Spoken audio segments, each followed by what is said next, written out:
એટલે આવી બે પરિસ્થિતિ હોય ટિપિકલી કે જનરલી મોટા ભાગે 90% એવું હોય કે આપણે ઇન્ટરવ્યુ માટે જઈએ તો સામેવાળાને વાત કરવાનો ઇન્ટરેસ્ટ હોય, તેમ છતાં આપણે કઈ રીતે સવાલ પૂછીએ છીએ અને કઈ રીતે માહિતી એમની પાસે કરાવીએ છીએ એ બહુ મહત્વનું છે.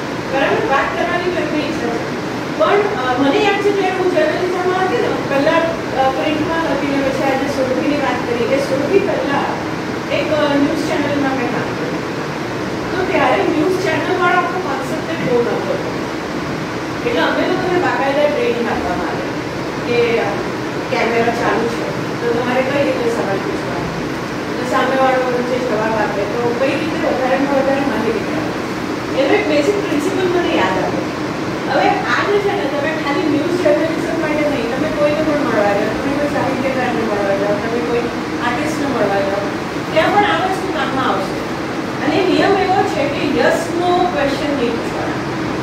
બરાબર, એનો સ્પોટ કે આ નવી ધારો કે તમારે તમે અહીંયા સ્લમમાં રહો છો, એટલે તમે આ જે મળવા ગયા તેની વાત કરો છો કે તમે અહીંયા સ્લમમાં રહો છો અને પોલીસે આજે આવીને તમારી આખી આ વસ્તી તોડી નાખી, તો તમને બહુ ખરાબ લાગ્યું? તો એનો શું જવાબ આવે છે? હા, એટલે વાતને પૂરી થઈ ગઈ. એટલે આવા સવાલ નહીં પૂછવાના. આવા સવાલ પૂછે કે જેમાં જવાબ આપણને યસ નો આવે એનો અર્થ નથી.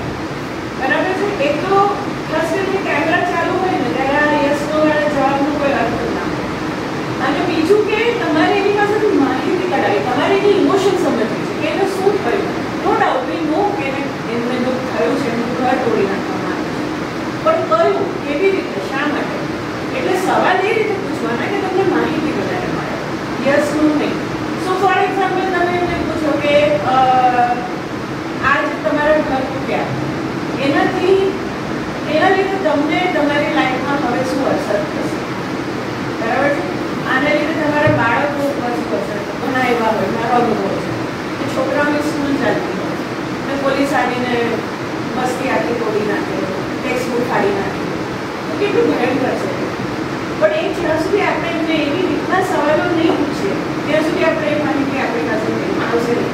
આપણે કહીએ કે તમને દુઃખ લાગ્યું કામ, તમારા ફાધર રોડ એક્સિડન્ટમાં મરી ગયા, તમને કેવું લાગે? આ એક ટિપિકલ છે, તમે જોયું હશે ટીવી ન્યૂઝમાં. આપકો कैसा लग रहा है? સૌથી ડમ ક્વેશ્ચન તમારા માટે, સૌથી વાહિયાત પ્રશ્ન છે જે ક્યારેય કોઈને ના પૂછવું જોઈએ. આપકો कैसा लग रहा है? એક તો પરિસ્થિતિ ખરાબ છે, એ દુઃખમાં છે, એમાં તમે જઈને એને પૂછો આપકો कैसा लग रहा है, તો મતલબ કે વેરી એક ન જ કરવું જોઈએ, ઇટ્સ રોંગ થિંગ. બીજું એક મને જે યાદ આવ્યું ને કે અમારા જમાનામાં રિપોર્ટિંગમાં શું કરવાનું, તો અમને એવું કહેતા કે રિમેમ્બર 4 Y and 1 H. બરાબર? એટલે શું કે કોઈ પણ ઘટના બની, ધારો કે આગ લાગી, અહીંયા કશે કોઈ મોલમાં આગ લાગી, એટલે તમારે રિપોર્ટિંગ માટે જવાનું. તમારે 4 Y અને 1 H યાદ રાખવાનું. What is the 4 Y? Can somebody guess and tell me? 4 Y શું હોઈ શકે?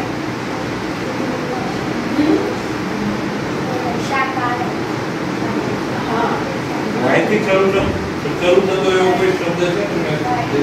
Y, yes. એક વાય. આવું કેમ બન્યું? હા, પછી બોર્ડ. પરફેક્ટ. સો આ છે where, when, why, what. અને H is how. H is how. એટલે આગ લાગી તો આ 5 પ્રશ્ન તમારા રિપોર્ટિંગમાં મહત્વના છે ને મસ્ત છે, એ આવવા જ જોઈએ કે ક્યાં લાગી, એ કયું સ્થળ હતું, કેવી રીતે આગ લાગી, શા માટે લાગી, શેના લીધે લાગી, એન્ડ હાઉ ઇઝ લાઈક કઈ રીતે લાગી. સો ધીઝ આર ધ 5 પોઈન્ટ જે તમે રિપોર્ટિંગમાં જાઓ તો યાદ રાખો. પછી બીજું એક, જ્યારે કોઈ વ્યક્તિને મળવા જઈએ ને ત્યારે મોટા ભાગે આપણી પાસે સમય હોય અને તમે કોઈને પણ મળવા જશો ને, નાનામાં નાનો માણસ હોય કે મોટી સેલિબ્રિટી હોય, કોઈ એક્ટર છે, નાટ્યકાર છે, સંગીતકાર છે, તો એવું એ લોકો એક્સપેક્ટ કરે અને એવું ખોટું નથી કે તમે એમના વિશે થોડું જાણકારી મેળવી લેજો, થોડુંક બેકગ્રાઉન્ડ હોમવર્ક કરીને જાઓ, જેથી કરીને તમારે એટલે શું પૂછવું છે તમને બી ખબર. અને એવું નથી કે આપણે બધા કરીને જઈએ છીએ એવું નથી. મારી સાથેનો એક ખરાબ કડવો અનુભવ તમને. તો દીના પાઠક નામ જાણે છો? દીના પાઠક કદાચ તમે નહીં ઓળખતા હો, પણ હતા બરાબર. તો આ એમના મધર દીના પાઠક, અને જૂની ફિલ્મોમાં બહુ સારો અભિનય કરતા હતા. હવે એક વખત હું એમને ઇન્ટરવ્યુ માટે મોકલી, અને ખરેખર મેં કંઈ જ એટલે આપણને એમ કે કંઈ ફિલ્મોમાં એક્ટિંગ કરે છે, આપણને એવી ઇન્ફોર્મેશન મેં કંઈ વધારે જાણવાની કોશિશ કરી નહોતી, અને મારે એમનું પ્રોફાઇલ કરવાનું હતું વ્યક્તિ ચિત્ર. એટલે મેં આમ શરૂઆતથી શરૂ કર્યું કે તમે કેવી રીતે શરૂ કરો. હવે એમાં ખોટું કંઈ નથી, પણ એમને બહુ વાંધો આવ્યો, એમને બહુ ગુસ્સો ચડ્યો, અને પછી એમણે મારી સાથે એટલું ખરાબ વર્તન કર્યું, એટલું પછી મને અત્યારે હસવું આવે. પણ ત્યારે હું બહુ નર્વસ થઈ ગઈ, અને એક પણ સવાલનો સીધો જવાબ આપે, ખાલી હા કે નામાં જવાબ આપે, અને બહુ તોછડાઈથી વાત કરી. અને એમને બહુ ગુસ્સો ચડે ને તો કેવી રીતે દેખાડે ખબર છે? એમને કૂતરો હતો, આટલો મોટો આલ્સેશિયન કૂતરો, તેનું નામ ઓથેલો. એટલે મને ગુસ્સો મને કંઈક એવું હોય મારી સામે કે મારા મોઢા પર કંઈ કહેવાય ને એટલે જોરથી ઘાટો પડે, ઓથેલો બેસી જા. એટલે હું ડરી એટલે આવા બધા અનુભવો થાય, એમાં ડરવું નહીં. આ ગીત કે છે એવું કે દર વખતે આપણે બહુ હિંમત કરીને બધા સવાલ પૂછી લઈએ, એવું જરૂરી નથી હોતું. પણ ટૂંકમાં ઇટ મેટર્સ, અને ઇટ હેલ્પ્સ કે તમે થોડું બેકગ્રાઉન્ડ માહિતી મેળવીને ગયા. ખાસ કરીને જે વ્યક્તિ હવે કોઈ કલાકાર હોય તો કેટલા વર્ષોથી કામ કરે છે, કયા પ્રકારનું ચિત્રકામ કરે છે. તમે તો ચિત્રકામમાં પણ કેટલી બધી ટેકનિક્સ હોય, મોડર્નિસ્ટ હોય, કોઈ ટ્રેડિશનવાળા હોય, કોઈ ખાલી લેન્ડસ્કેપ કરતા હોય, કોઈ ખાલી એબ્સ્ટ્રેક્ટ કરતા હોય.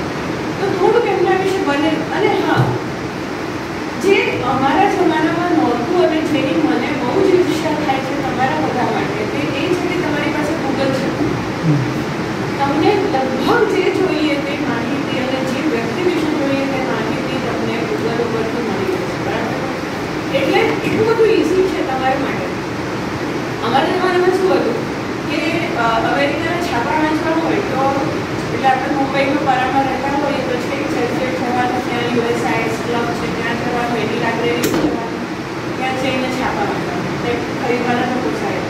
કેવી રીતે BCL બ્રિટિશ કાઉન્સિલ લાઇબ્રેરી હતી તો ત્યાં જવાનું.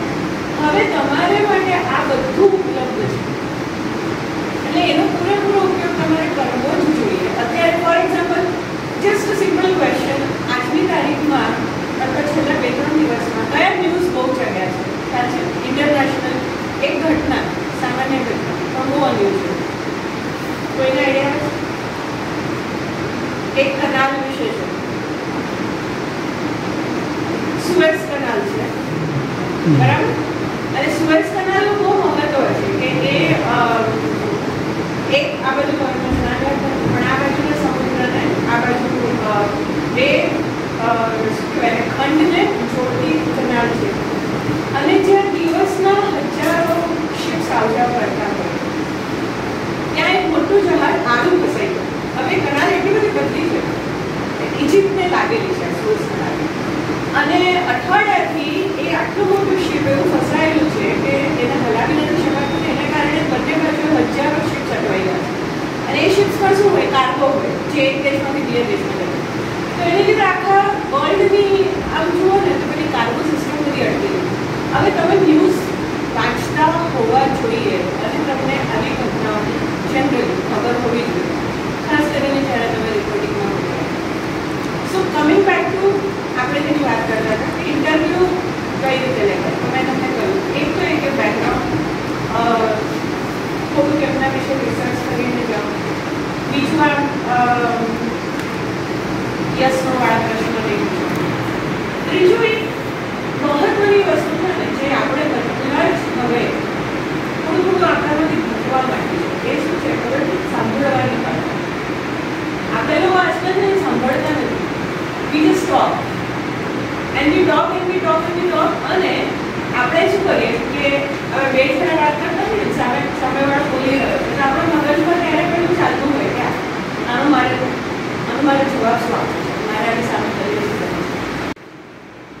કોઈ પણ સારો પત્રકાર કે રિપોર્ટરનો સૌથી મોટો ગુણધર્મ છે ને તે આ છે, સાંભળવાની કળા.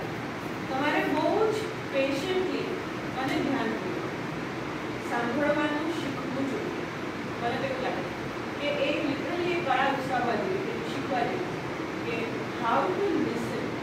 અને એને માટે હું તમને એમ કહું કે કોઈ પણ સારા ઇન્ટરવ્યૂઝ તમને યુટ્યુબ પર પણ મળે ને એ પણ કરવા જાય. 5-10 મિનિટની વિડીયો હોય, કોઈ માણસ 5 મિનિટની 3 મિનિટની 4 મિનિટ જો સળંગ બોલતો હોય ને તો આપણે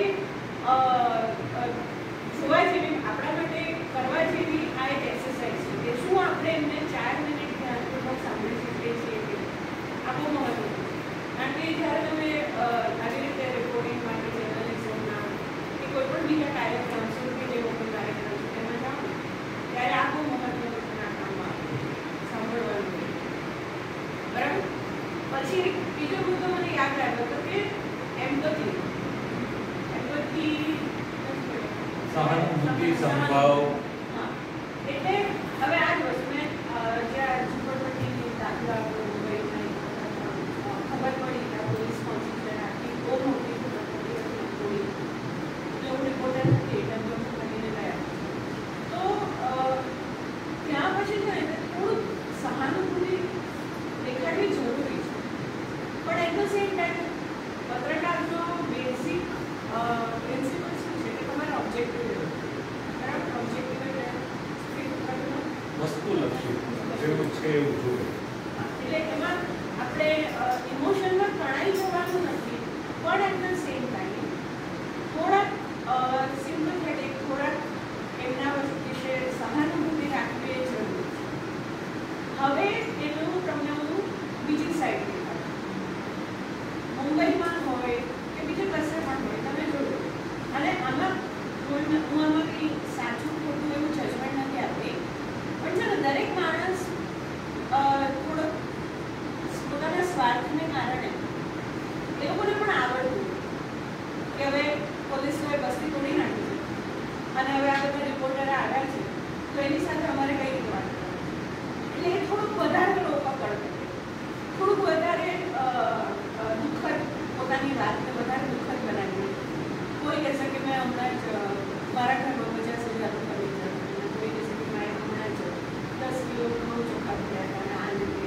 એટલે એમાં આપણે પછી આપણી સેન્સ ઓફ જજમેન્ટથી એ પણ સમજવું પડે કે સામેવાળી વ્યક્તિને આપણને બેવકૂફ નથી બનાવી. અને આ માત્ર ગરીબોની વાત નથી, આ વસ્તુ સૌથી વધારે તમને સમજાશે જો તમે કોઈ પોલિટિશિયનને મળવા જાઓ કે કોઈ પણ એક વિચાર શું કહેવાય વાળા જે પણ હોય ને વિચારધારાવાળા તમે કોઈને પણ મળવા જાઓ કે હિન્દુવાદી છે કે હિન્દુ વિરોધી છે, તો દરેક માણસ પોતાની હકીકતને થોડાક વધારે કલરફુલ બનાવીને, થોડુંક વધારે ડ્રામેટાઇઝ કરીને તમને કહેશે. બરાબર. ત્યારે પછી ત્યાં તમારું સેન્સ ઓફ જજમેન્ટ પણ આવે કે આમાં સચ્ચાઈ કેટલી છે અને કેટલું તમને બળાવી ચડાવીને કહેવામાં આવે. એટલે એક સારા પત્રકારની આ પણ એક લક્ષણ છે કે તમને પોતાને આમાં સમજાવવું જોઈએ સાચું કેટલું છે અને થોડુંક વધારે ચડાવેલું. પછી એવી જ રીતે એક આ દીપની પાસે એક સારો દાખલો છે કે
કોઈથી ડરવું નહીં ખરેખર.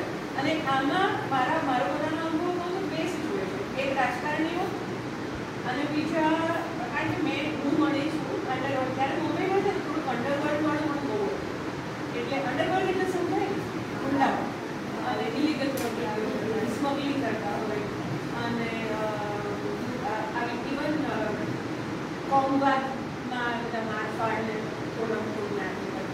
એટલે તમે વિચાર ધારો કે તમે આવા કોઈને મળવા જાઓ, હવે એ તમને ડરાવે ધમકાવે કે ના હું કહું છું નહીં સારું છે, હું કહું છું એ રીતે લખવાનું છે, જો નથી લખ્યું તો જોઈ લો.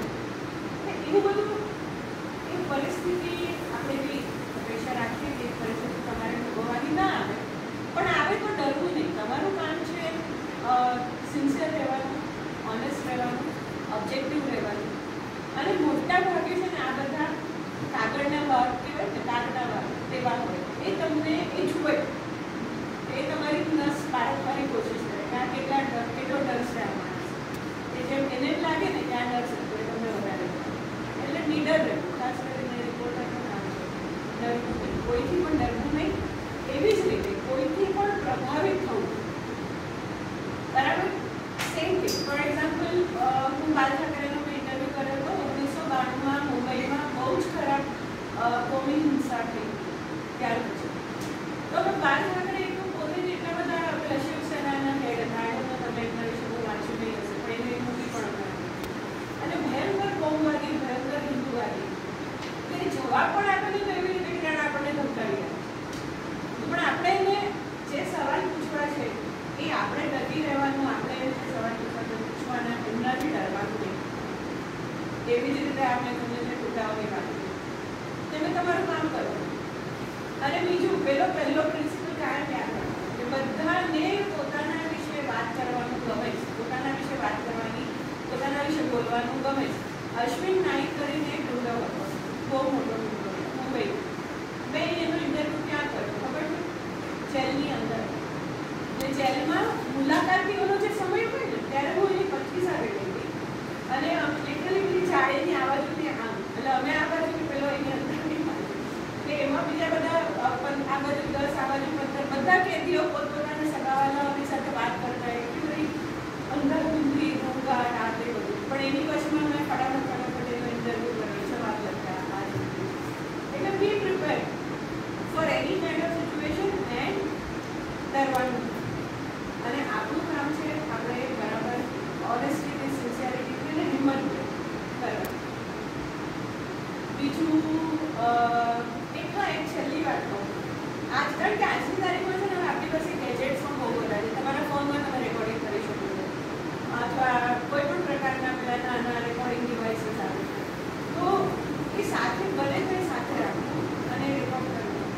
એનું એક કારણ છે, ક્યારેક છે ને પેલા ઇન્ટરવ્યૂ આપવાવાળો પછી ફરી આપણે સાચું જ કર્યું હોય, આપણે બરાબર નોંધ લીધી હોય અને બરાબર સાચું જ લખ્યું હોય ને એ સાચું છપાઈને આવે, પણ તોય ક્યાંક પેલા ભાઈને કંઈક પોતાના કારણસર એ ફેરવાઈ જાય તો ત્યાં પછી આપણી પાસે પુરાવો હોય ને તે કામમાં.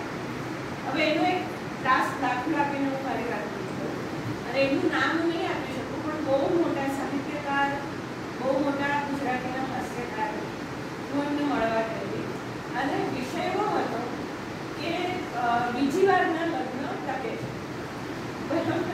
ઘણા લોકો જેમને પહેલી વારના લગ્ન તૂટી ગયા હોય અને પછી બીજી વાર એ લોકો લગ્ન કરે અને પછી એ લગ્ન સુખરૂપ ચાલે એવો વિષય હતો. એટલે હું ઘણા બધા લોકોને મળી, ફિલ્મ સ્ટારોને મળી, નાટકવાળા ઘણાને મળી. તો આ લેખક પણ બહુ જાણીતા હાસ્યકાર એમને પણ મળવા ગઈ અને એમણે બહુ પ્રેમથી, બહુ છૂટથી બધી વાતો કરી કે એમનું પહેલું લગ્ન કેમ નહીં કર્યું. તો નેચરલી એમાં એમણે એમના ફર્સ્ટ વાઇફની થોડી બુરાઈ લાગે એવું બધું કહ્યું. અને મેં મારી પાસે કોઈ રેકોર્ડર નહોતું, મેં બધી નોંધ જ લીધી હતી અને મેં આવીને ઇન્ટરવ્યૂ છાપ્યો. હવે છાપ્યા પછી શું થયું કે એમની પહેલી વાઇફને વાંધો પડ્યો અને એમની વાઇફની ભલે એક્સ વાઇફ હતા પણ એ નજીકમાં જ રહેતા હતા, એમની ડોટર છે એટલે પત્ની સાથે સંબંધો હતા જ એમના. એટલે હવે એ વાઇફને સારું લગાડવા માટે થઈને એમણે મારા તંત્રીને ફોન કર્યો, ધમકી કે આ બધું જે લખાયું છે ને એ ખોટું છે. એટલે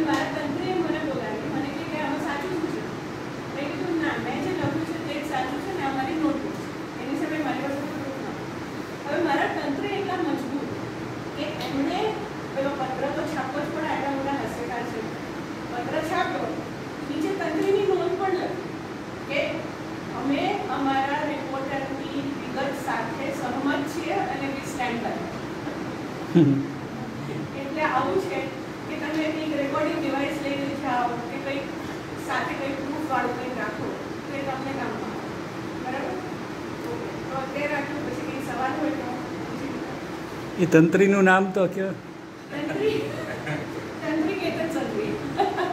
અભિયાન મેગેઝિનમાં હતું ત્યારે. સારા રિપોર્ટર વડાનું નામ કરેલા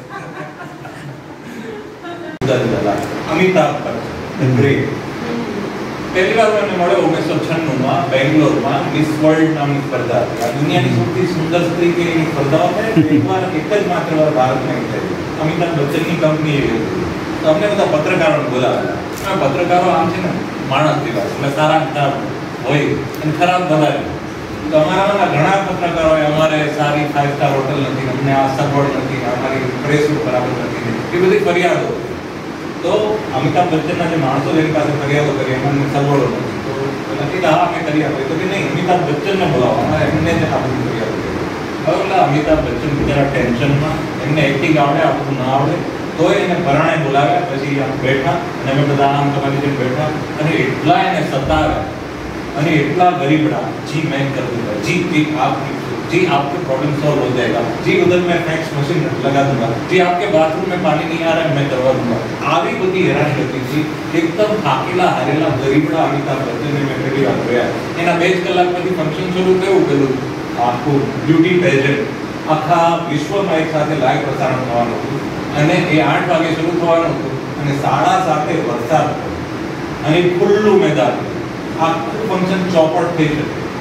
100 હાથી લાવેલા, હાથી સોનેથી મઢેલા અને બધા તો એમને આવું કદાચ વરસાદ આવતો છત્રી આપી. તમને બધા પત્રકારોને છત્રી આપી. કેટલી સારી છત્રી અમે લોકો 20 વર્ષ આપી જરાય બગડી નહીં એટલી સારી હતી. આટલી બધી એમને સારી રીતે સાચવ્યા. તોય અમિતાભ જે એણે ઇન્શર્ટે નહોતું કર્યું, ખુલ્લું લાંબુ શર્ટ, મને એનો ચહેરો એની આંખો મારાથી આ બેન બેઠા એટલા દૂર હતા. એ આમ જોઈ રહ્યા હતા આકાશ સામે. મનોમન પ્રાર્થના કરતા હતા કે હે ભગવાન વરસાદ અટકાવ, મારું આખું ફંક્શન ચોપટ થયું. અમિતાભ એટલે મારામાં દયાના આમ ધોધ વહેવા માંડ્યા. અમિતાભ બચ્ચન આ એક અમિતાભ. આ મેં ઇન્ટરવ્યુ નહોતો કર્યો. મેં એમને કોઈ ખરાબ સવાલ નહોતો પૂછ્યો. મેં મારી કોઈ અવરોધની ફરિયાદ નથી કરી. હું સારો માણસ. બીજી વાર મને મળ્યો. આપણું એક આંધળો પાટો નામનું નાટક હતું. આ જેડી પીપુલ એ બધા મળીને બનાવ્યું. એના પરથી એ લોકોએ ફિલ્મ બનાવી.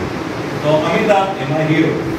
તો એ આખી ફિલ્મ બનાવનારી ટીમ ગુજરાતીઓની હતી. તો મને બોલાવ્યો. હું જી મેગેઝિનમાં ફિલ્મ મેગેઝિનમાં હતો અને ચિત્રલેખા અમારી સાથેની એમાં કેતન મિસ્ત્રી કરીને હતા. અમને બેને શૂટિંગના પહેલા દિવસે બોલાવ્યો. અમિતાભનો ઇન્ટરવ્યુ. અમે બે બાયા ચડાવીને ગયા. અરે વાહ, અમિતાભનો 1-to-1 ઇન્ટરવ્યુ. અમિતાભ છે ગ્રેટ એટલે એનું હિન્દી અંગ્રેજી એટલી ભાષા તમે કહો ને, ભાષા પરની પકડ શું કહેવાય એના માટે તમારે અમિતાભનો બ્લોગ વાંચો. તો અમે બીજી વાર 2 જણા ગયા. અમિતાભના શું કારણ શું હું અહીંયા આવતો કે જુગાર હોય. પહેલી વાર મેં એને ગરીબડો જોયો. હવે બીજી વાર આવીને આમ બેઠા. પછી મેં કેતને શરૂ કર્યું કે આ ફિલ્મમાં કામ કરવાની તમને કઈ રીતે ઈચ્છા થઈ, તમને સ્ક્રિપ્ટમાં શું ગમ્યું. હવે અમે એમને સવાલ પૂછીએ કે સ્ક્રિપ્ટમાં આપકો ક્યાં અચ્છા લગા. કે જવાબ શું આવે ખબર?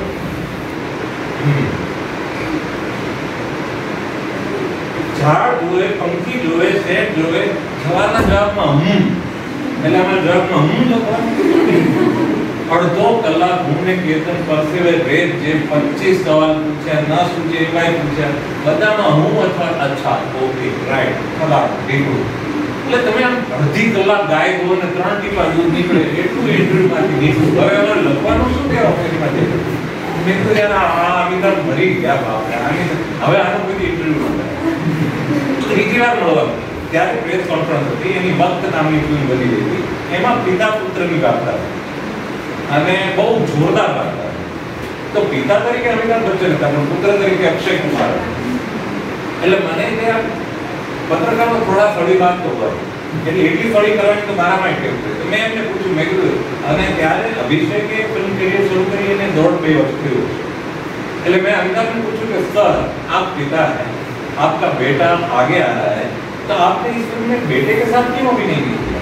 आपने अक्षय कुमार के साथ काम करना क्यों पसंद किया? Amitabh the honest, the pure, the real, સાચો માણસ. એટલો સાચો જવાબ આપ્યો કે બધા ડઘાઈ ગયા. એનો જવાબ એ કે મેં અભિષેક જોડે કામ ન કર્યું એનું કારણ છે મારી પત્ની જેને એમ લાગે છે કે હું એક બાપ છું અને હું મારા દીકરાને ફાડી દઈશ. મારો દીકરો મારી સાથે કામ કરશે તો એટલો ટૂંચો લાગશે કારણ કે મારી પર્સનાલિટી બહુ છે, હું બહુ મોટો સ્ટાર છું, મારો દીકરો નવો છે. જયાને એમ ચિંતા છે કે એનો વર એના દીકરાના રોલને ખાઈ જશે, એના દીકરાને કોઈ વખાણ છે નહીં, એના વરના બધા વખાણ કરશે. મારી બહુ નથી ઈચ્છતી કે એના વરના જ વખાણ થાય, મારી બહુ ઈચ્છે છે કે મારા દીકરાના વખાણ થાય. એટલે એ કે મને ના પાડી દીધી કે આમાં અભિષેક કામ નહીં કરે. આટલો ઓનેસ્ટ જવાબ ભાગ્યે જ કોઈ ફિલ્મ વાળો. હવે આ એક અમિતાભ એક દિવસ મને બહુ ગરીબડો લાગ્યો, બીજી વાર મને બહુ જ આમ ખડૂસ લાગ્યો, ત્રીજી વાર મને આટલો પ્રામાણિક લાગ્યો, ચોથી વાર મેં જોયું ને પછી તો અમારી ઘણી વાર મુલાકાત થઈ પણ એક વાત મેં માર કરી. એમણે જરા પણ એવું નથી કે પેલા શું કહેવાય બહુ લુચ્ચા ચાલાક લંપટ એવું કંઈ નથી, બહુ સજ્જન માણસ. પણ એનામાં એક વિશેષતા છે ને એમાં હું મક્કમ છું કે એનામાં એ વિશેષતા છે કે પુરુષો કરતા સ્ત્રીઓ સાથે સારી રીતે એનામાં નારી પ્રત્યે સૌજન્ય બહુ છે. અમે બધા આપણા નર પ્રત્યે એને સૌજન્ય નથી એવું નથી પણ નારી પ્રત્યે થોડું વધારે છે.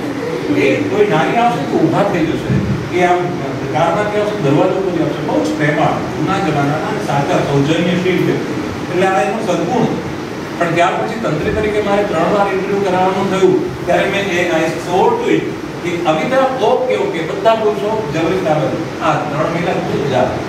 મેં એમના ઇન્ટરવ્યુ છોકરીઓ પાસે જ કરાવ્યા કારણ કે છોકરીઓ સાથે સારી. હવે આમાં જુગાર થયો કે આમાં કયો ઇન્ટરવ્યુનો નિયમ કામમાં લાગશે, કામાં શું વર્ક કરશે આપણને ખબર જ નથી. આપણે ત્યાં જઈને શું થાય કે ઘણીવાર કશી જ ખબર નથી હોતી કે સામેથી શું મળશે. ઘણીવાર સાવ સાદા ઇન્ટરવ્યુ જેમાં આપણને ત્યાં તો કે લોલીપોપ રમત છે પણ એમાં જે લોચા પડી જાય. એકવાર રામલીલા અમે બે સાથે હતા, અમારે અભિયાનમાં એક સ્ટોરી કરવાની આવી કે ત્યાં દશેરાના દિવસોમાં 10 દિવસ મુંબઈ પર કમસે કમ 10 જગ્યાએ રામલીલા, રોજ રામના બધા પાત્રો બદલે એના પછી એક સીન હોય હનુમાનજી બીડી પીતા દિવસ આખા બધા બેઠા હોય એવું બધું હોય. તો અમે બધા રામલીલામાં તમને બેને આણે 4 કરી મેં 4 કરી અમે 4 રામલીલા કવર કરી સ્ટોરી તો બની ગઈ. હવે એમાંની એક રામલીલા જોવું માંડ્યું તો હું જોવા મળવા બરોબર 4 5 6 વાગ્યાનો સમય. હવે જોડે હું સાદી વાત કરતો હતો, તમે કયા ગામના છો, તમે કઈ રીતે આખું વર્ષ તૈયારી કરો, બધા નોર્મલ સવાલો તો બધું છેલ્લે મેં મસ્ત જ પૂછ્યું મેં તમારું આમ ફાઇનાન્સ કઈ રીતે ચાલે, આખું વર્ષ તમારું ઘર કઈ રીતે ચાલે, તમને આ રામલીલા કરવાના પૈસા ક્યાંથી મળે. તો એણે તરત એ ગુંડા એણે મારા ફોટોગ્રાફર ઉપર એ બાજુવાળા કહ્યું કે ફોટોગ્રાફ પેલા કેમેરા લઈ તો પેલા કેમેરા લઈ લી અને કહેવાય રોલ કાઢીને ફાડી નાખ. પછી મારા હાથમાં જે રોલ હતી એ ખેંચવા મેં કીધું 1 મિનિટ શું થયું. હવે એને શુંની પૈસામાં ગોલ કદાચ કરતા હશે થોડી ગોલમાં એને એમ કહી દેવું જોઈએ કે અમને પૈસા મળી રહેતા પણ એ એટલો વિચિત્ર રીતે ભયંકર રીતે વળતો કે અમને મારવાના જ બાકી રાખ્યા. ઓલાનો કેમેરા લઈ લીધો, મારી નોટ લઈ લીધી, એટલામાં ભગવાન છે ઉપરવાળો. તો પોલીસ કમિશનર ત્યાં આવે, એ ચીફ ગેસ્ટ હતા. મેં કીધું આ પોલીસ કમિશનરને વાત કરું, અત્યારે જે પરમવીર સિંહ છે એમ ત્યાંના જે હતા એમએન સિંહ કરીને હતા એટલે પોલીસ કમિશનર જોઈને ઠંડો પડ્યો. પણ હવે આ જુગાર હતો, એક સાવ સામાન્ય એકદમ સાદો ઇન્ટરવ્યુ હતો પણ એમાં મારામારી સુધી વાત કરી. એટલે આમાં કોઈ ભરોસો જ નથી હોતો, આમાં કોઈ ઠેકાણું જ નથી હોતું. એટલે કલાકારોનો ભરોસો ન કરી શકાય. બીજી વાત એ છે કે આ એટલે જે કહ્યું કે આપણે છે ને પોતાના મનમાં તો કંઈક તો રહેવાનું.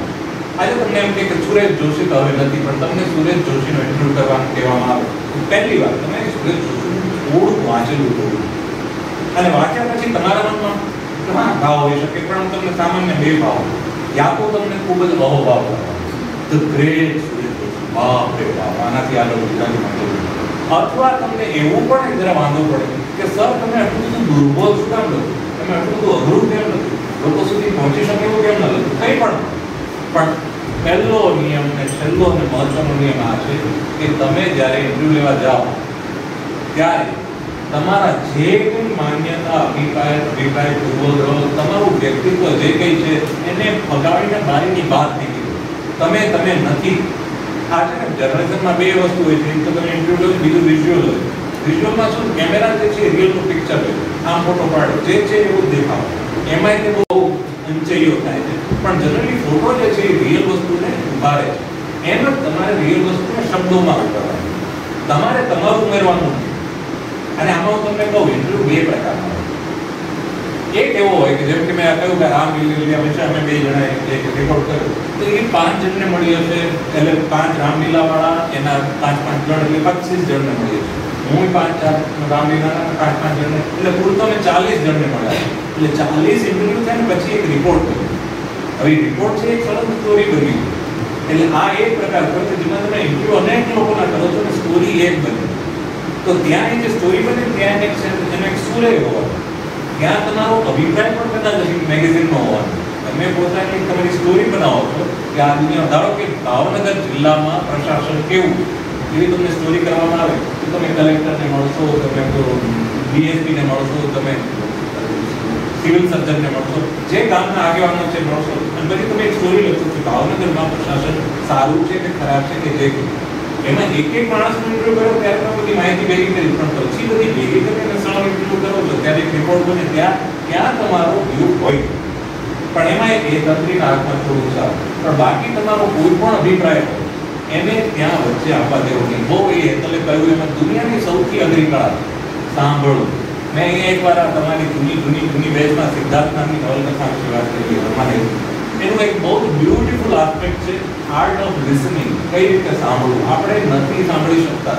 બે બેનપણીઓ વાત કરતી હોય મને રીંગણા ભાવે, પછી રીંગણા ભાવ એમાં બસ સુધી પહોંચ્યું ત્યાં આપણા મગજમાં આવે મને ટીંડોળા, બોલીના રીંગણા બાજુમાં રહી જાય મને શું ભાવે પહેલું. આપણને પોતાની વાત કહેવામાં જ વધારે રસ હોય છે. એમ તમે કોઈની જોડે વાત કરો એટલી.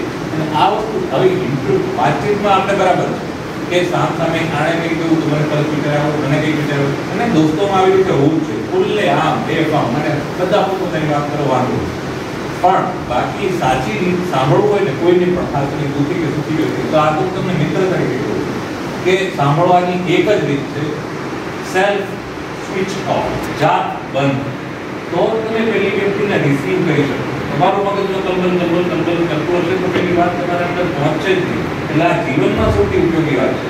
કોઈને પણ સાંભળવું હોય ત્યારે સ્વને શૂન્ય કરો તો જ સંભળાશે, તો જ સાચું સંભળાશે, તો જ પેલી વ્યક્તિની વાત મારા સુધી પહોંચશે, તો જ પેલી વ્યક્તિ ખુલશે કે અહીંયા મને કોઈ રેઝિસ્ટન્સ નથી આવી રહ્યું, અહીંયા હું જે આપું તે આવી રહ્યું. એટલે એ બહુ આઈડિયલ છે, એ બહુ જરૂરી છે.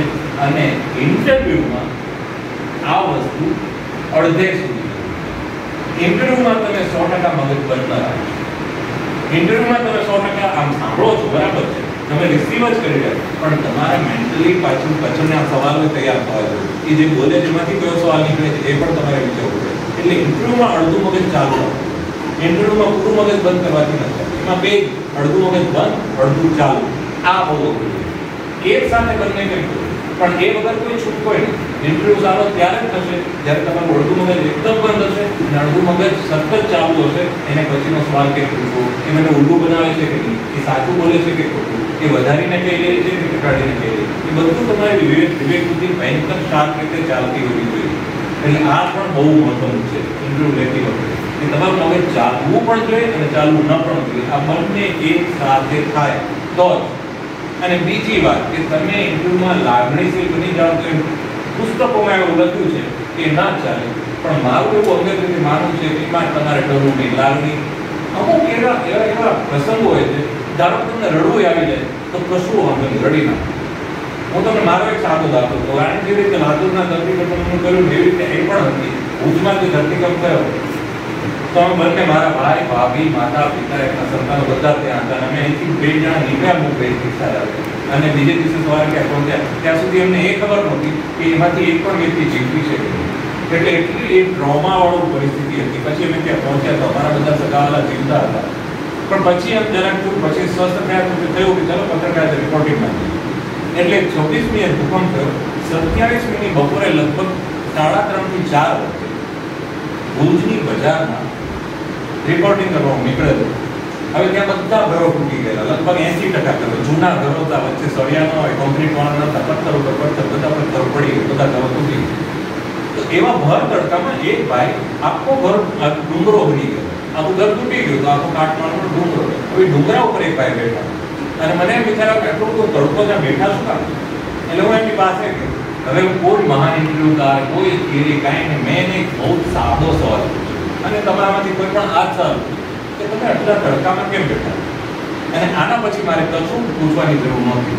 પછી એ ભાઈ ઉભા થયા આ મને સમજાવવું બહુ જ અઘરું પડવાનું છે, પણ છતાં હું કોશિશ કરું. સારામાં સારા સાહિત્યકારને ભારે પડી જાય ને એવી એક વસ્તુ કે ભાઈ ઉભા છે જશે કે હા નહીં આપણે ચા વાળો આવશે, આપણે ચા પીશું.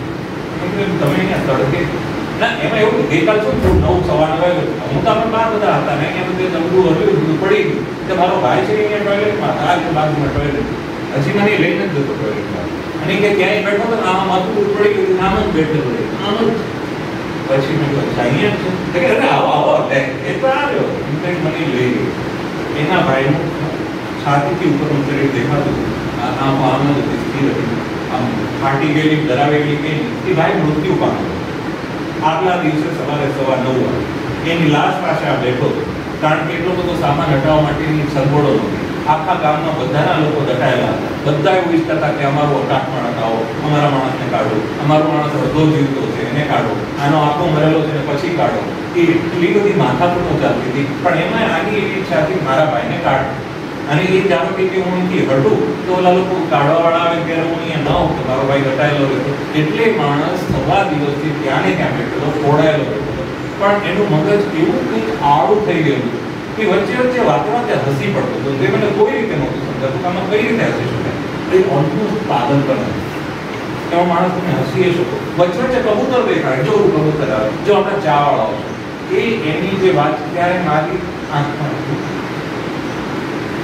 એને ખૂબ રડી લીધી.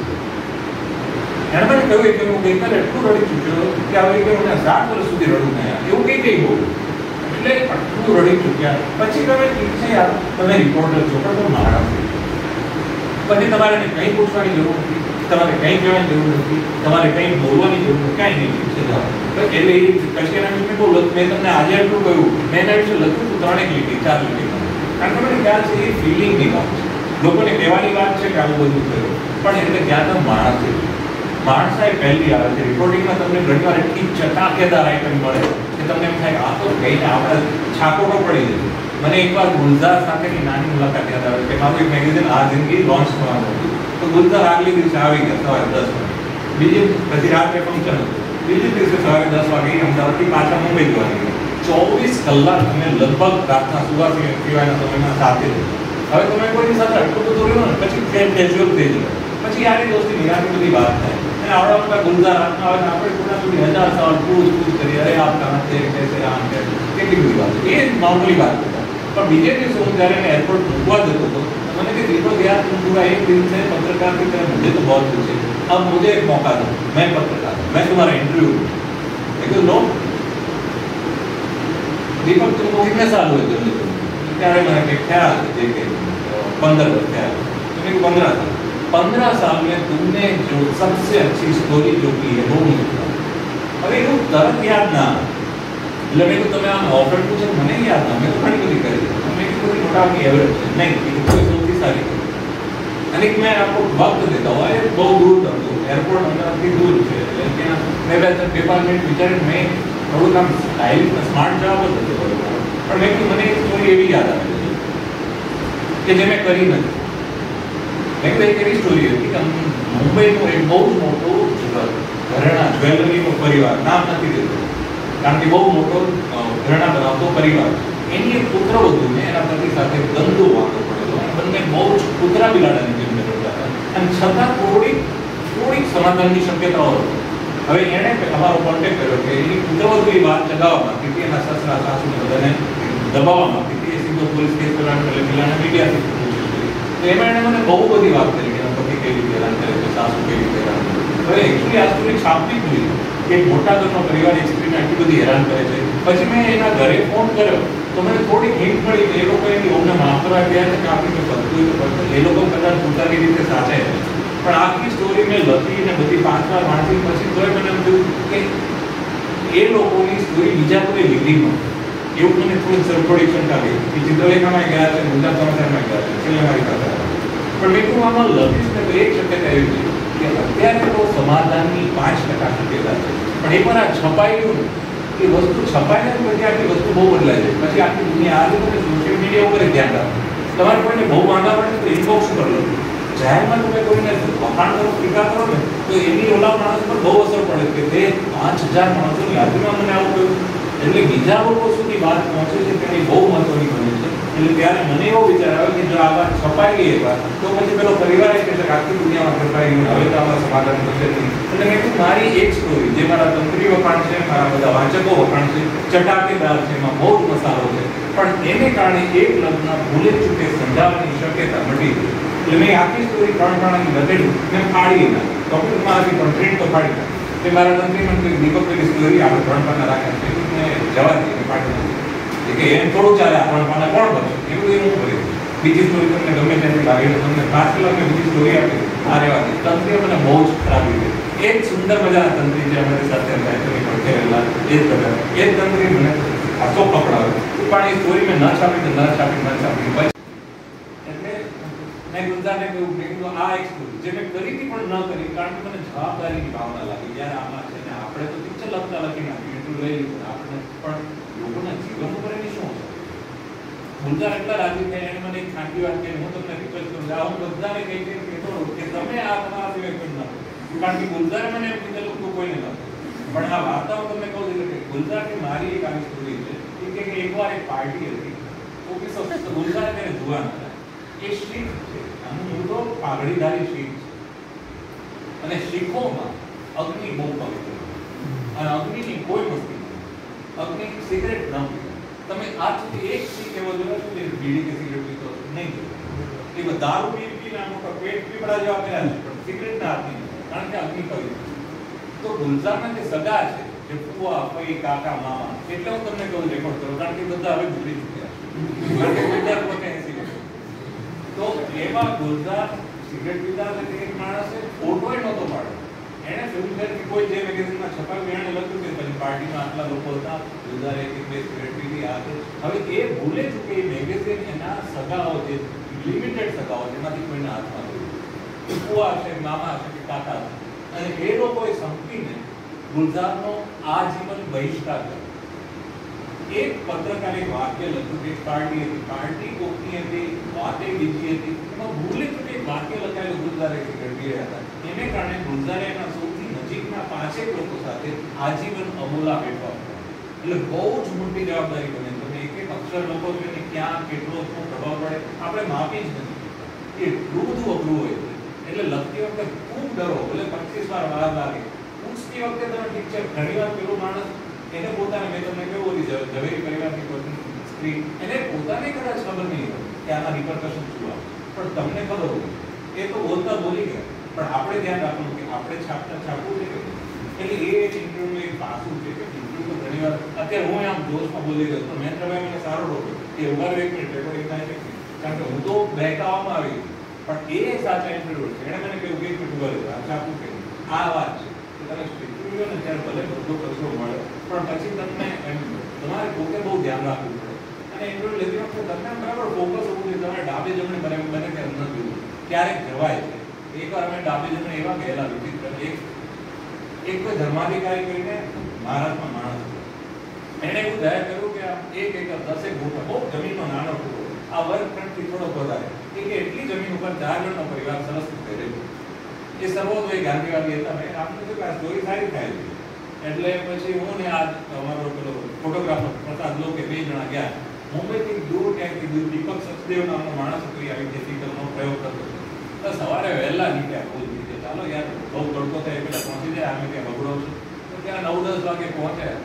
તે પછી રસ્તો નહીં ને કેડીએ નહીં ને સ્કૂટર ક્યાં ચલાવવાનું, પૂછવું કોને, એટલો બગડો, હેરાન ફેંકા. અમે 2 જણા બેરવા 1.5-2 કલાક સુધી આમથી આમ બાઇકમાં ખેતરોમાં બે રડવા જેવા થઈ ગયા. પણ આમાં દીપક સત્યને શોધવો ક્યાં વગડાવો. પછી એક જગ્યાએ તો બાઇક આગળ ગયું તો મોટી આમ ખીણ જેવું આવ્યું, આગળ નદી. પેલો પ્રસાદ લોકે ગાળો બોલવાની બાકી રાખી હતી કે યાર આ તું ક્યાં લેવા માંગતો, મને નદીમાં નડવાનું માંગે. મેં કહ્યું મારે નથી પડવું, તારે થોડું ના મળવો તો જોઈએ. દીપક સત્ય માંડ મળ્યો 11 વાગે. દીપક સત્ય બહુ ઉત્સાહી. એ તો પછી ખૂબ પ્રેમની વાત કરે, આ પાક ઉગાડવા જોઈએ, આ પાક ઉગાડવા જોઈએ, નક્ષત્ર પ્રમાણે પાક ઉગાડવા જોઈએ, આ પાકની આ વિશેષતા તે વિશેષતા. હું રીતે ડાયો થઈને પૂછવા જેવા જ સવાલ પૂછી રહ્યો. પણ 12 વાગ્યા સુધીમાં મને ને પ્રસાદ કરી એટલી બધી ભૂખ લાગી હતી કે મગા હાથ ધ્રુજવા માંડ્યા હતા કે આગલી રાતે કદાચ ન ખબર છે. અને ઓલા માણસે 1.5 વાગ્યા સુધી ચલાવ્યો. એમ તો એમ ના હોય બોલા ને કેવું જ બહુ 1.5 વાગ્યા સુધી તમારી જે હાલત પછી એમને બધા પાંદડા દેખાય કે તે કોઈ એક તુલસી છે તો મારે એને એમ પૂછવું કે આ તુલસીમાં કેટલું પાણી જોઈએ તમારે કેટલો ખર્ચ છે એની બદલે હું એને શું પૂછતો હતો આ પાંદડું ખવાય નહીં એટલે ઓલો કે હા ખવાય તો એક નહીં 5-6 અને હું એટલો જ નહીં બોલો ફોટોગ્રાફર તો મોટા ભરીને પાંદડા ઉગી થાય બીજો પ્લાન્ટ દેખાડે અમારે પૂછવાનું એ જોઈએ કે આ પ્લાન્ટમાં કેટલો ખર્ચો કરવાનો કાંઈ ટૂટી પોઈન્ટ નહીં કાંઈ ઇન્ટરવ્યુ કરવાની ખવાય કે નહીં અમને એક જ સવાલ આવડતો હતો આ પાંદડા ખવાય નોકરી બની ગયા બે એટલે આવા બધે મસ્તી હોય છે એટલે સવાલો પૂછતી વખતે બીજું એક ધ્યાન રાખવું કે પેલો સામે માણસ ઘણી વાર હર્ટ થતો હોય એવા હર્ટ થાય ને એવા સવાલો બને ત્યાં છેલ્લે રાખો શરૂઆતમાં જ આ ક્યાંક માર પડે ને પછી માર મૂકી જાય બીજી બધી મહત્વની વાતો રહી જાય આની જેમ જ એકવાર હું એક કુંડાન મળવા ગયો અરુણ ગવળી ત્યાં છે ને મુંબઈમાં અંડરવર્લ્ડ બહુ જ ભયંકર મોટું એમાં દાઉદ તો સૌથી ખરાબ હતો તો એ દાઉદ સામે જે પડેલા એમાંનો એક અરુણ ગવળી એમાં મુસ્લિમ હિન્દુ દાઉદ મુસ્લિમ ને ગવળી હિન્દુ ગવળીના બે સાથીદારોને દાઉદે મારેલું એ દાઉદની સામે પડ્યું એટલે ઘણી મારા પણ ગવળી પોતે ઓછી માયા નહીં ધન રાખીને એને એની દરવેચામાં હું ચાલો પગથિયા જેટલા માણસો મળે ને ગુજરાત તમારે જે સ્ત્રીઓ આપે છે ને મુખ્ય અહીંથી કપાયેલું એને તે કહેવાતું તો ત્યાં મેં એમાં ગન દેખાય એવા બધા માણસો બધા એકદમ વિકરાળ માણસો તો એ ઉપર ગયો શાંતિથી શરૂઆત કેમ કરી अरुण जी आपका बचपन कैसे बीता અને પછી માણસ કીધું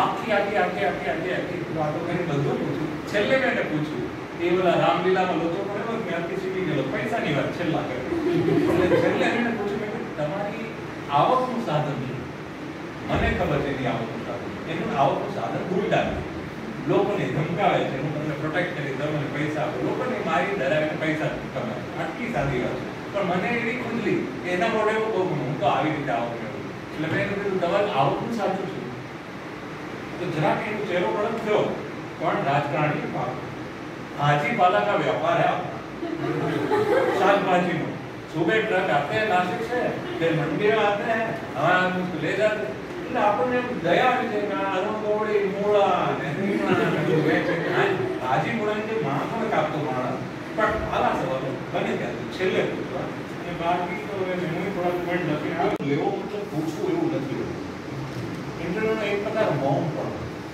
તમે કશું ન બોલો ને એ એકવાર રામદાસ નાયક કરીને એક માણસ હતા ભાજપના મોટા છે અને એને દાઉદ સામે અને એની એમને દાઉદે જ કરાવ્યું હવે સવારે 10-11 વાગે ન્યૂઝ મળ્યા કે રામદાસ નાયક અત્યારે ખાલી બાંદ્રામાં રહેતા હતા પોલીસ સ્ટેશનથી માંડ 150 મીટર ના કારણ મેઇન રોડ ઉપર બાંદ્રાથી પાલી રોડ છે એના પર તો હું સવારે 10 વાગે અત્યારથી 11:30 ત્યાં પહોંચ્યું હવે અમારી ડેડલાઈન હતી અમારે 3-4 વાગે સ્ટોરી ફાઇલ કરી એટલે મારે એટલી જ વારમાં જઈને તેને બધું લખવાનું તો એની હત્યા કોણે કરી પોલીસ નથી તો કોઈ વિગતો આવી જ નથી તો મારે એક પાનમાં લખવું છું એટલું લખી લખું રામદાસ નાયકની હત્યા થઈ કોઈ ગોળી મારી કામમાં લઈ રહ્યા હતા એટલે આના સિવાય શું હતું તો માહિતી કઈ રીતે મળી તો હું ત્યાં ગયો અને ત્યાં હવે એની પત્નીને હું શું પૂછું જેના પતિને આજે 1.5 કલાક પહેલા કોઈ ગોળી મારી દીધી એની પત્નીના આમ મોઢા કમાઈ કાઢીને પૂછે આપકો कैसा लग रहा है पूछा कि इधर ना पड़ी ये मारी जोड़े देती है मैंने पहले पूछा कैसा लग रहा है तो मैं हूं डायरेक्ट मैंने कहीं सूझ्યું नहीं एक्चुअली मैंने कहीं આવડ્યું નહીં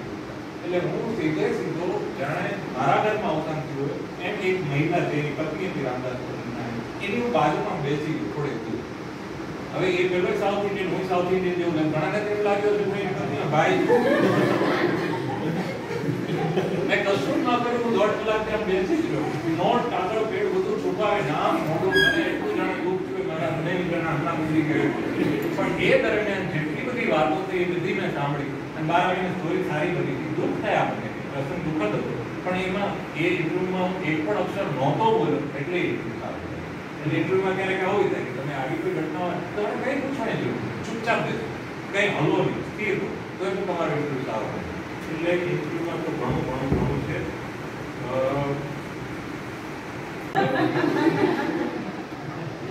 कैसा लग रहा है ना दारू पीने क्या कोई गुजरी गई तो मैंने એમ તો ન પૂછી શકો कैसा लग रहा है પણ છતાં તમારે પૂછવાનું જ હોય ધારો કે અત્યારે હવે મને ખ્યાલ છે આજે ધારો કે રામદાસ નાયક ગુજરી અને આજે હું એની પત્ની પાસે અને આજે એને 1.5 કલાક થયો ને તો હું એની પાસે થોડી વાર જાઉં અને પછી એમ પ્રેમથી એટલું તો પૂછું बात तो सही है पर आप उनके साथ कोई बहुत ही अच्छी आपकी सुनहरी स्मृति हो એવું કંઈક કહી શકાય કે તમે એની સાથે કોઈ સારા તો પેલી વ્યક્તિને સારું લાગે એ તરત કહેશે ખરી, એ ખુલશે ખરી. અને રામદાસ નાયક વખતે છેલ્લે એકવાર પછી એને બધી વાત કરી તો બહુ નાની ક્યુટ વાતો હતી. એ કે અમારા બાજુવાળાએ છે ને અમને ઇડલી વડા આપેલા ડબ્બામાં.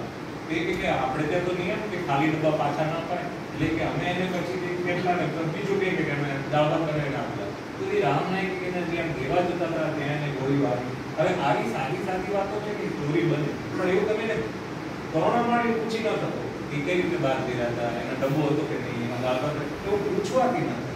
એટલે એક મોટા વાતની આટલે માટે હું કહું છું કે થોડોક જુગાર છે, પણ એમાં તમને સૌથી વધારે જો મદદ કરતી હોય ને તો તમારી કોમન સેન્સ, તમારી વિવેક બુદ્ધિ. સામેનો માણસ તમારે એક એક પળે જાગૃત રહેવું પડે. પેલો માણસ શરીર કેવું તો જીતી નથી, પેલો માણસ ગુસ્સે કરે તો વાત બદલો.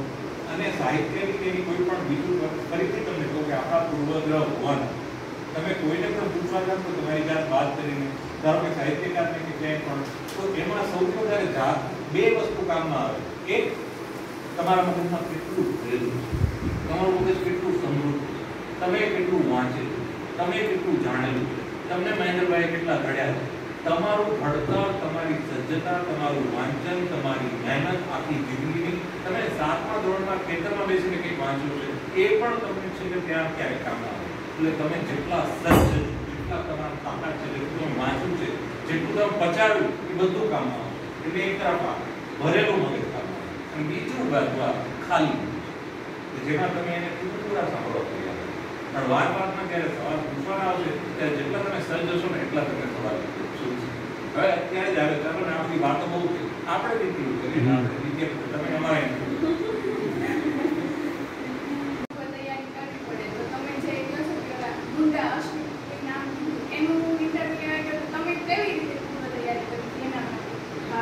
અશ્વિન નાઈક પાત્ર બહુ ઇન્ટરેસ્ટિંગ એટલા માટે હતું કારણ કે આમ એનો એક મોટો ભાઈ અમર નાઈક, અને તમને મુંબઈની જ્યોગ્રાફી બહુ ખ્યાલ નહીં હોય પણ લિટરલી 1 કિલોમીટરનો એક રસ્તો છે, એના બે છેડે આ એક બાજુ દાઉદ ઇબ્રાહિમ જે જેણે પછી મુંબઈમાં બોમ્બ બ્લાસ્ટ કરાવ્યા અને પછી હવે તો વર્ષોથી મુંબઈ ચંડીગઢ પાકિસ્તાન, એ દાઉદ ઇબ્રાહિમનો અડ્ડો એક બાજુ લિટરલી 1 કિલોમીટર દૂર અમર નાઈકનો અડ્ડો બીજી બાજુ. અને એમાં આ દીકરે કહું ને તો હિન્દુ મુસ્લિમ વાળો કોન્સેપ્ટ પણ થયો કે દાઉદ મુસ્લિમ હિન્દુ અને મુસલમાનોને બહુ પ્રોટેક્ટ કરે ને એવું બધું કે એની સામે પડવા માટે આ અમર નાઈક ઉભો થયો. ને આજે છે ને ડોંગરી વિસ્તાર છે જે બેસિકલી લો ઇન્કમ ગ્રુપ છે, ત્યાં બધા મિલ માલિકોના મિલ કામદારોના છોકરાઓ હોય ને એવા બધા એમના પરિવારો રહેતા હોય. હવે અમર નાઈકનો નાનો ભાઈ અશ્વિન નાઈક, અને અશ્વિન નાઈક ગુંડો નહોતો.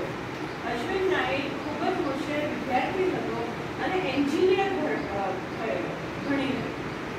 અને ત્યાર પછી એક અમર નાઈકની જે મારપીટ અને ગોળી વાગીને જેલમાં ગયો તો પછી એની જે ગેંગ હતી ને એને ટેક ઓવર અશ્વિને કરી.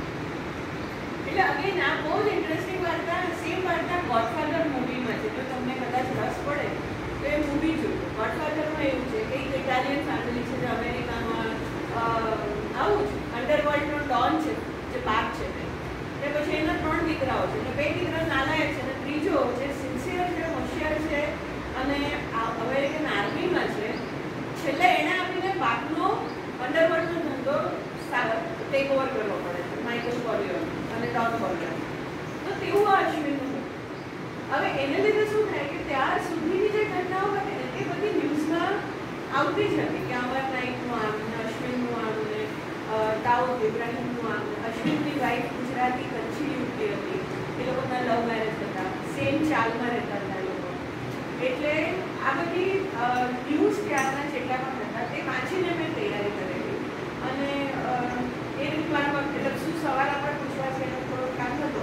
ને બીજું તમને કહું કે જેમ કે હવે આ સવાલ તો મને નથી પૂછ્યો પણ હવે મને બોલવાની મજા પડી રહી છે તો હું તમને વધારાની માહિતી આપું છું કે એની વાઈફનું નામ નીતા.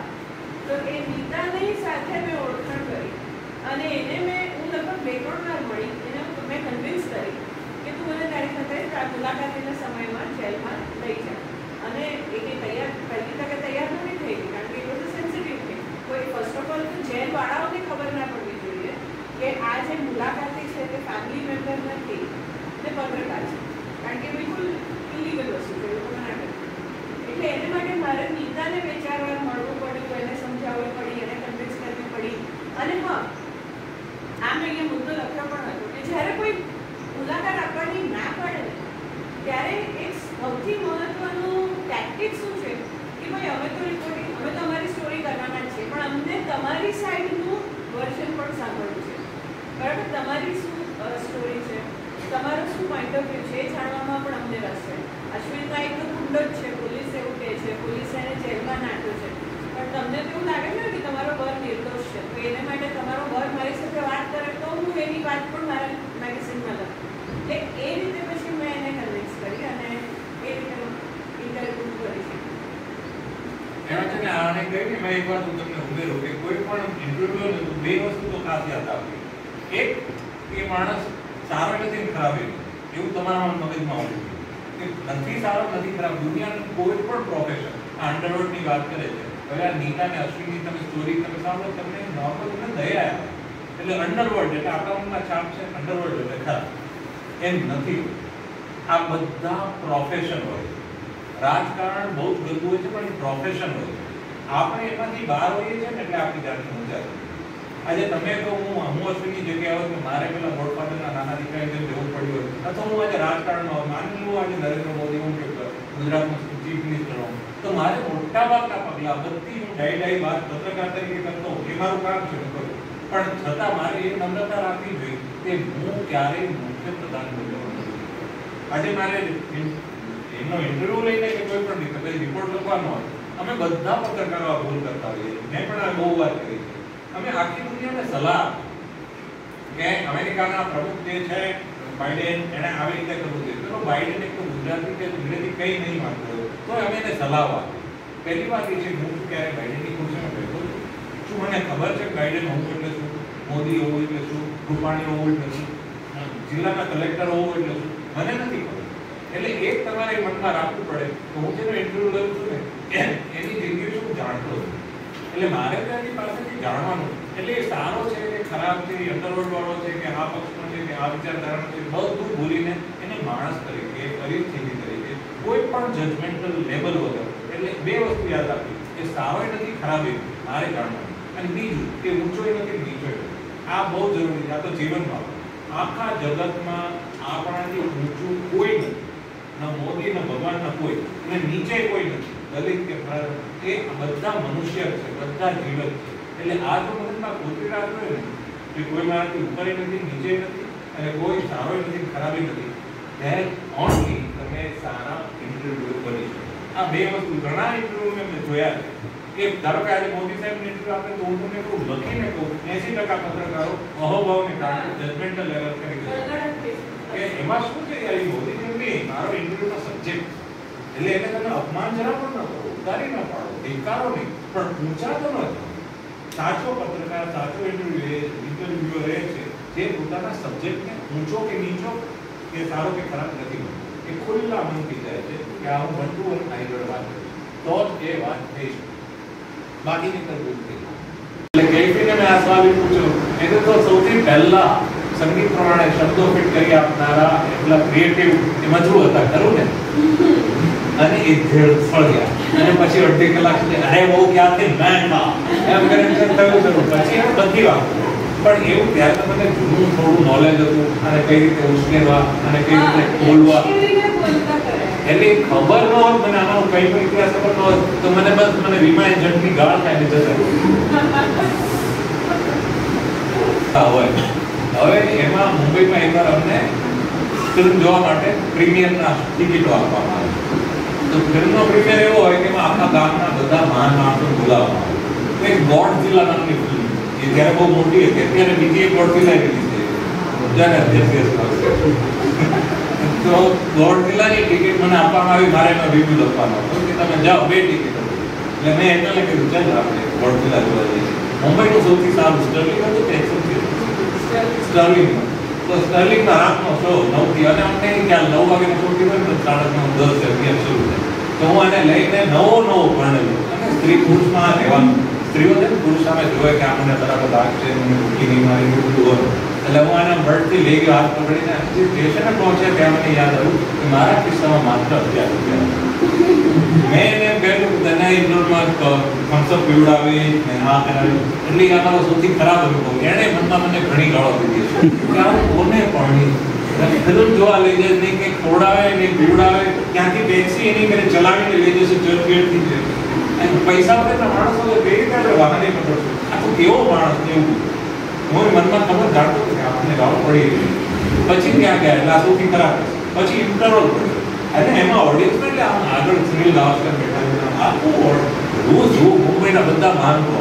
હવે ઇન્ટરવલમાં તો જરા બહાર નીકળ્યો આ તો બેસી રહી મને ઈકરણ ખબર છે કે પોપકોર્ન એને ખવડાવો.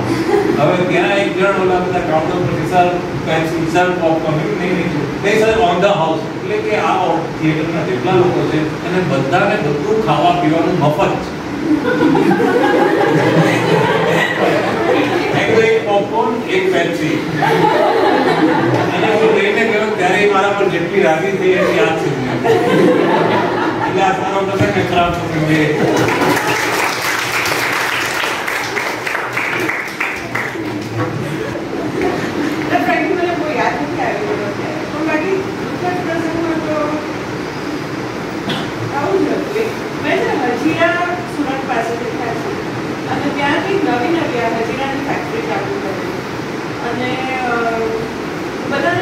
મજૂરોને સ્ટોરી એવી હતી ત્યાં મજૂરોની ઉપર બહુ જ એમનું એક્સપ્લોઇટેશન થયેલું છે અને એમને સારા કન્ડિશનમાં કામ નથી કરવા મળી ગયું. એટલે હું ગઈ ત્યાં ને પછી હજીરાના લિટરલી ફેક્ટરીની બહાર એટલી ખરાબ કન્ડિશનમાં એટલા મજૂરો બધા જે આવા બિહાર અને ઓડિશાથી આ રસાઓ ગઈ ત્યાં રહેતા હતા. અનહાઇજેનિક આપણે કહીએ ને બહુ ગંદુવાટ હોય ચારે બાજુ એવામાં પછી મેં એમની સાથે બેસીને વાતો કરી કે ઇન્ટરવ્યૂ કરેલા બધી ફેક્ટરીવાળાને મળવાની ટ્રાય કરી પણ એ લોકો મને મળ્યા નહીં. બીજી સ્ટોરી એવી હતી હજીરાની કે આજુબાજુના ગામડા જેની જમીનો લીધેલી એમની પાસેથી ખરાબ બચાડવું બધા ખેડૂતોને મળે.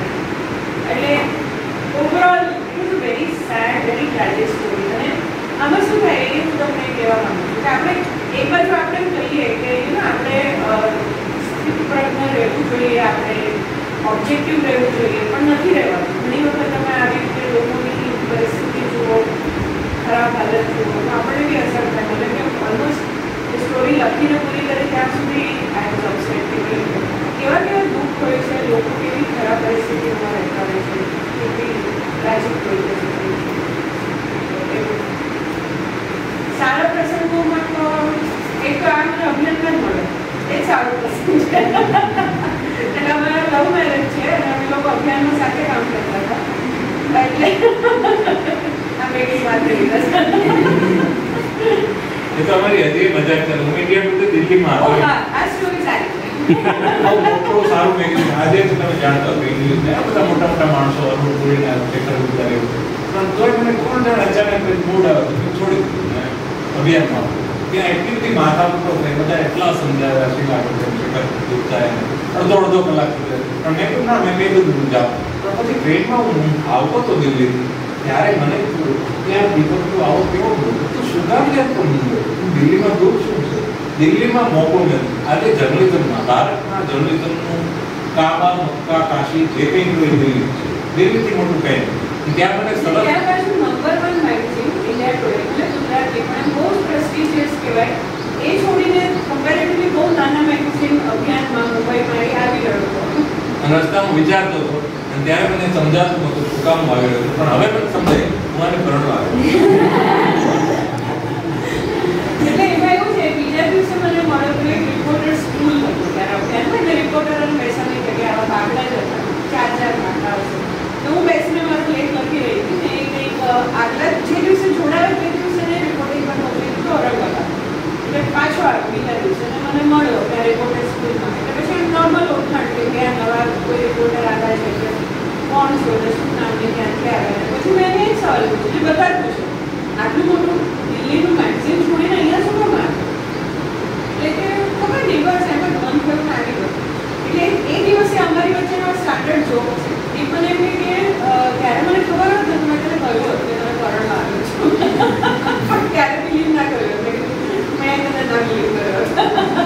મને જોઈને બહુ મજા નહોતી આવી. એનું એવું કેવું કે મારા ચશ્મા આમ હતા અને કે તારું શર્ટ પાછળથી ઘસાયેલું.